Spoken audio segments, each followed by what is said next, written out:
नमस्कार दोस्तों, मैं हूं धर्मवीर तीजा। मेरी खेती सच्ची खेती में आपका स्वागत है। हम बीज उपचार क्यों करते हैं? हम बीज उपचार करते हैं जल्दी और पूर्ण जमाव के लिए, सीड बोर्न डिजीज़ व कीटों से कंट्रोल के लिए। कुछ फंगाई जो होते हैं और बीज को उगते समय ही मार देते हैं, उनसे बचाव के लिए। बीज की गुणवत्ता में सुधार लाने के लिए भी, पैदावार क्षमता बढ़ाने के लिए बीज उपचार करते हैं। भारतीय गेहूं एवं जौ अनुसंधान संस्थान करनाल ने एक एडवाइजरी जारी की है कि गेहूं के बीजों का बीज उपचार जो है लूज स्मट के लिए, फ्लैक्स स्मट के लिए और फ्यूजेरियम हेड स्कैब के लिए ज़रूर से ज़रूर करें। उन्होंने एडवाइजरी क्या जारी की है, भाई किस चीज़ से इसका हम उपचार करें ताकि उनका जमाव अच्छा हो और बीमारियों से बचाव हो। लूज स्मट, उसके लिए कार्बोक्सिन जो वीटावैक्स के नाम से आती है 75 WP 2 से 2.5 ग्राम प्रति किलो बीज। कार्बेंडाजिम मतलब बेवेस्टिन 50 WP भी यूज़ कर सकते हैं।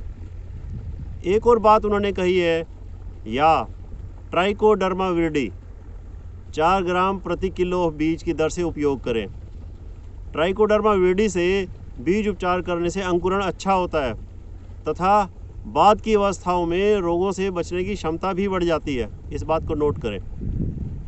फ्लैक्स स्मट के लिए भी यही रिकमेंडेशन है, कार्बोक्सिन, वीटावैक्स या कार्बेंडाजिम। फ्यूजेरियम हेड स्कैब के लिए वीटावैक्स 75 WP या टेबुकोनाजोल फॉलिक्योर 1.25 ग्राम पर kg ऑफ सीड, ये रिकमेंडेशन दी है। अगर दीमक का प्रकोप है तो 3 से 4 मिलीलीटर क्लोरपायरिफॉस 20 EC या फिर फिप्रोनिल 6 ml प्रति kg ऑफ सीड या फिर 1.5 ग्राम इमिडाक्लोप्रिड 17.8% प्रति किलो ऑफ बीज, इसका ट्रीटमेंट करें। अब रासायनिक खादों और पेस्टिसाइड्स के कारण हमारी मिट्टी जो है ना बहुत कड़क और जहरीली हो गई है। आग लगाने का भी ये एक बहुत बड़ा इसका कारण है। ऑक्सीजन कम हो गई है, हानिकारक विषाणुओं की संख्या बढ़ गई है। आज मैं आपको जीवाणुओं से सीड ट्रीटमेंट के बारे में बताऊंगा, जिनसे पैदावार में काफ़ी ज़्यादा बढ़ोतरी होगी, रोगों से लड़ने की शक्ति बढ़ेगी, खादें पौधों को ज़्यादा से ज़्यादा अवेलेबल होंगी। जैसा मैंने आपसे कहा कि भाई जीवाणुओं की बात करूंगा, ये 5 जीवाणु हैं: Pseudomonas, trichoderma, nitrogen fixing Azotobacter, phosphorus solubilising bacteria PS भी बोलते हैं, फास्फोटिका बोलते हैं, और पोटाश मोबिलाइजिंग बैक्टीरिया। हम इनको पहले मल्टीप्लाई करेंगे। मैं एक वीडियो इस पर पहले भी बना चुका हूँ, उसका लिंक मैं डिस्क्रिप्शन बॉक्स में डाल दूँगा। फिर इनसे सीड ट्रीटमेंट करेंगे, सब कुछ दिखाऊंगा, बताऊंगा।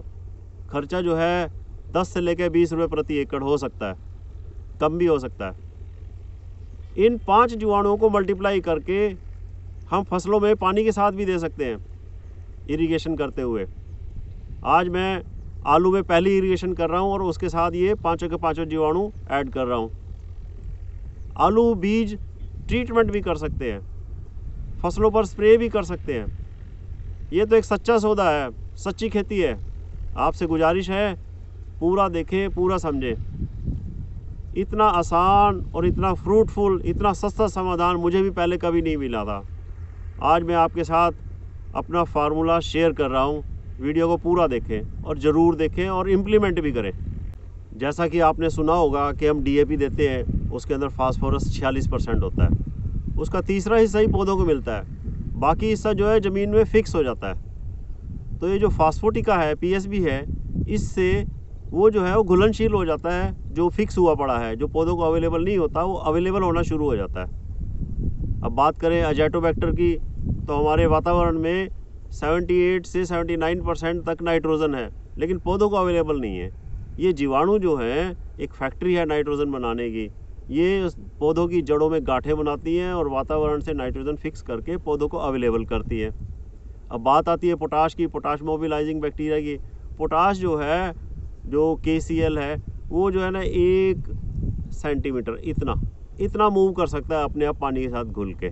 तो ये जो बैक्टीरिया हैं उसकी मूवमेंट को बढ़ा देते हैं, मोबिलाइज कर देते हैं। ये मुझे ये मिला है, एक इफ़को से लाया हूँ मैं, लिक्विड कंसोर्शिया, आपको दिखा रहा हूँ। इसके अंदर NP के तीनों बैक्टीरिया हैं, इसकी जो पावर है जो 10⁸ है, मतलब 10 को हम 8 बार गुणा करें तो 10 करोड़ बैक्टीरिया हैं इसके अंदर।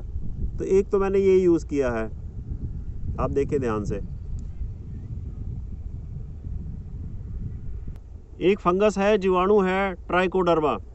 आपको तो पता ही है कि बीमारी फैलाने वाले अनेक फंगस से ये लड़ता है, उनकी ग्रोथ को रोकता है। बासमती धान में जो 1509 में या 1121 से बकानी रोग आता है, झंडा पत्ता आता है, उसके लिए भी इसकी रिकमेंडेशन, ये उसका जीवन रस चूस लेता है, तो उसके लिए ट्राइकोडर्मा की भी सिफारिश की जाती है।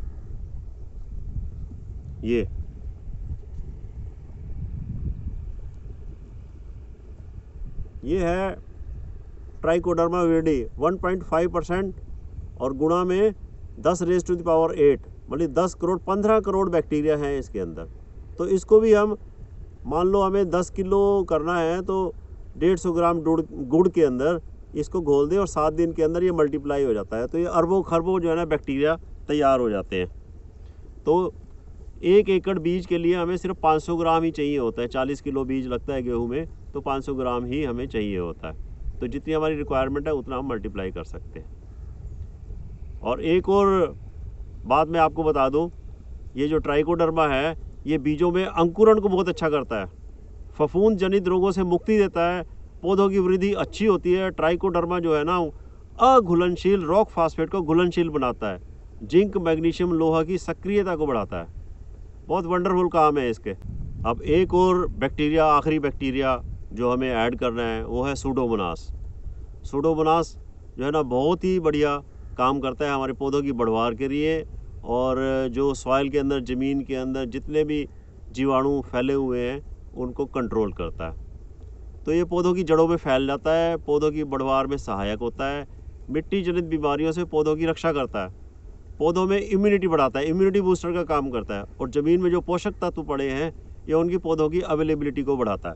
ये मैं दिखाता हूँ आपको, मैंने ये लिया है, ये भी 1.5% है, 10⁸, 10 करोड़ मतलब 15 करोड़ बैक्टीरिया हैं। इसको भी मल्टीप्लाई करेंगे, मल्टीप्लाई करके मैंने तो इनको 200 लीटर में मल्टीप्लाई किया है, क्योंकि मैं इसको पानी के साथ भी चला रहा हूँ। आलू लगाने हैं तो आलू के बीज की ट्रीटमेंट भी करूँगा, गेहूं के बीज की ट्रीटमेंट भी करूँगा, सारे काम करूँगा। ये देखें, तो इसकी पहले तो मल्टीप्लिकेशन करके दिखाता हूँ। ये मैं आपको दिखाता हूँ ट्राइकोडर्मा। इसको 200 लीटर पानी में पहले ही मैंने 2 किलो गुड़ डाल के घोल लिया है। इसको 7 दिन हो गए हैं, ये तैयार है। अब ये सूडोमोनास, इसको भी 200 लीटर पानी में 2 किलो गुड़ डाल के 7 दिन हो गए। रोज़ इसको हिलाना पड़ता है तो ये बैक्टीरिया जो है ना एक्टिवेट हो जाता है। अब ये जो NPK वाला है, जो ये इकट्ठा मिल गया था, एक कंसोर्शिया, इसके अंदर तीनों बैक्टीरिया हैं, नाइट्रोजन, फास्फोरस और पोटाश वाले बैक्टीरिया हैं। इनको भी मैंने तैयार कर लिया है। अब ये तीनों मिक्सचर को, ये ट्राइकोडर्मा बराबर क्वांटिटी में बाल्टी में डाल दो। अब सूडोमोनास,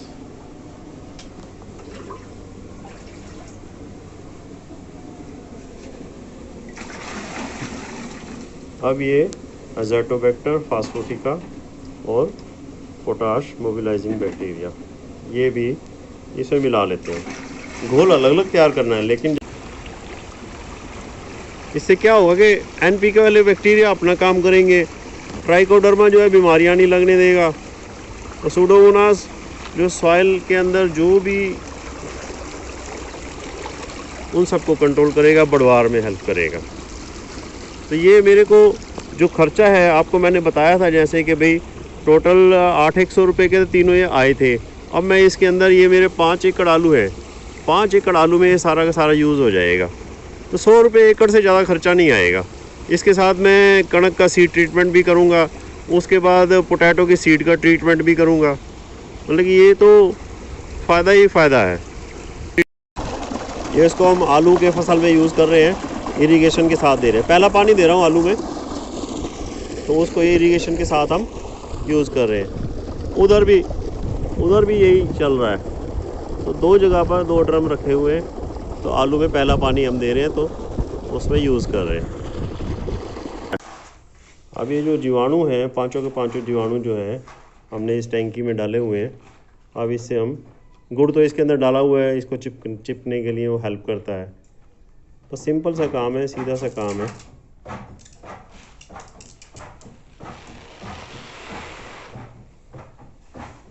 ये 40 किलो बीज में आधा किलो से ज़्यादा नहीं लगेगा।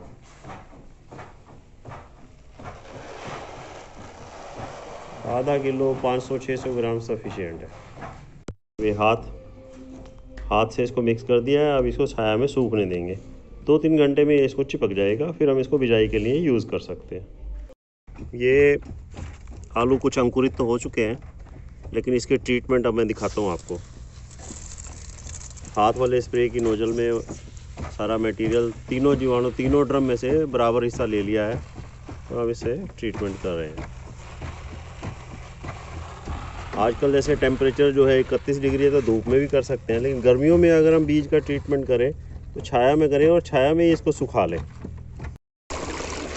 दोस्तों, आज कोशिश की है कि जीवाणुओं का महत्व भी हमारी फसल में कितना है ये बताने की कोशिश करूं। अपनी तरफ से तो पूरा अच्छी तरह से दिखाया है, बताया है। कितना कामयाब हुआ हूँ ये तो अब डिपेंड करता है कि आपको ये वीडियो कितनी पसंद आई है। आपको ये मेरी वीडियो पसंद आई हो तो लाइक तो बनता ही है और शेयर भी बनता है, और जिन भाई पहली बारी देख रहे हैं वो सब्सक्राइब ज़रूर करें। उससे ये होगा कि भाई मेरी जो पहले वाली वीडियो हैं और आने वाली वीडियो आपको आपके YouTube चैनल पर, आपके मोबाइल पर सबसे पहले दिखाई देंगी। इसके साथ ही धन्यवाद।